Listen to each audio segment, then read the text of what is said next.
उत्तर प्रदेश के एक छोटे से गांव में रहने वाला 17 साल का लड़का था आरव। गांव सुंदर था, हरियाली, खेत, नहर, मिट्टी की महक और हर शाम मंदिर के घंटों की आवाज। लेकिन आरव का दिमाग गांव जैसा शांत नहीं था। वो हर बात पर इतना सोचता कि खुद ही घबरा जाता। अगर ऐसा हुआ तो, अगर वैसा हो गया तो, अगर सब गलत निकल गया तो, अगर लोग मुझे पसंद नहीं करेंगे तो। उसका दिमाग हमेशा अगर मगर में उलझा रहता। घर की छोटी छोटी बातों से लेकर स्कूल की बड़ी बातों तक वो हर चीज को बढ़ा चढ़ाकर सोचता था। उसकी माँ रोशनी हमेशा कहती, जिंदगी इतनी मुश्किल नहीं जितनी तुम सोच लेते हो। पर आरव नहीं मानता। स्कूल में एक बड़ा विज्ञान प्रोजेक्ट होने वाला था। टीचर ने कहा, जिसका मॉडल सबसे अच्छा होगा उसे जिला स्तर तक भेजेंगे। सारे बच्चे खुश थे, लेकिन आरव के चेहरे पर चिंता थी। अगर मेरा मॉडल खराब लग गया तो, अगर वो स्वीकार ही नहीं हुआ तो, अगर सब मुझ पर हंसे तो। टीचर ने उसे आश्वासन दिया, माँ ने उसे प्रोत्साहित किया। फिर भी वो घंटों सोचता रहा, पर कुछ किया नहीं। सोचने में समय निकल गया, करने के लिए समय नहीं बचा। प्रतियोगिता के दिन उसने हार मान ली और भाग नहीं लिया। अंदर ही अंदर टूट गया। धीरे धीरे ओवरथिंकिंग उसकी आदत बनती जा रही थी। वो रात को नींद नहीं ले पाता। छोटी छोटी बातें भी उसे बेचैन कर देती। दोस्त क्यों नहीं बोले? किसी ने मेरा संदेश देखा लेकिन जवाब नहीं दिया। कौन मुझे पसंद करता है, कौन नहीं? उसका दिमाग जैसे जंगल बन चुका था, जहां विचार पेड़ बनकर फैलते जा रहे थे और वो जंगल में खोता जा रहा था। आरव के पिता गांव में डॉक्टर थे। सब उन्हें डॉक्टर आनंद कहते। एक रात पिता ने देखा कि आरव सो नहीं पा रहा। उन्होंने पूछा, क्यों, परेशान हो बेटा? आरव बोला, मेरे दिमाग में इतना घूमता है कि मैं खुद समझ नहीं पा रहा कि क्या सही है क्या गलत।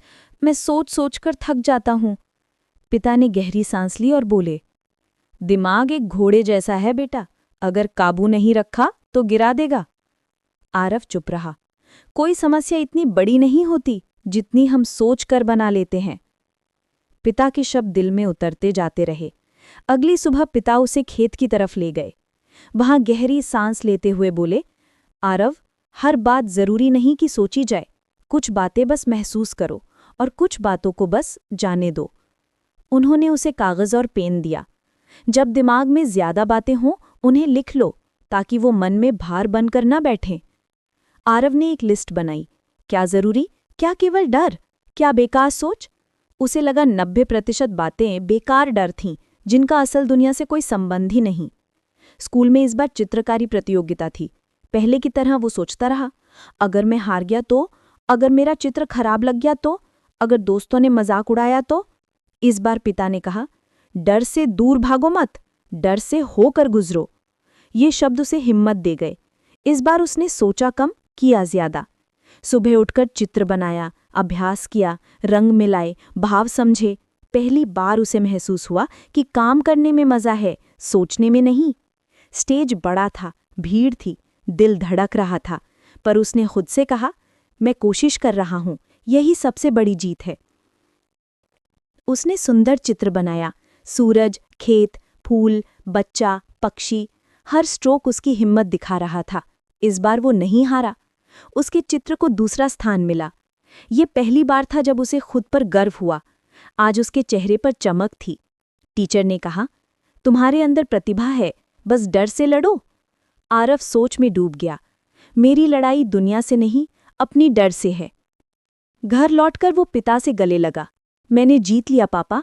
पिता बोले, तुमने मुकाबला किसी से नहीं, अपने दिमाग से जीता है। धीरे धीरे वो अपने गांव के बच्चों की मदद करने लगा। जो बच्चे डरते या झिझकते थे, वो उनसे कहता, हम जितना डरते हैं उतना मौके कमाते नहीं।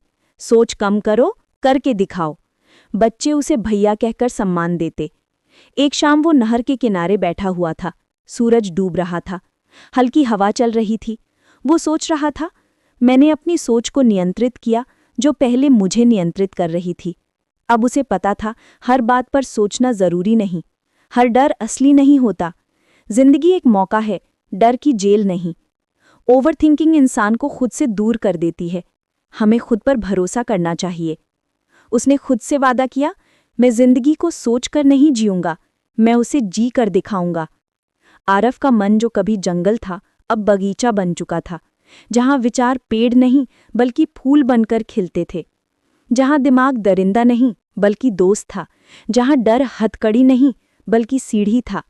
अब उसका जीवन नया था और उसकी मुस्कान असली।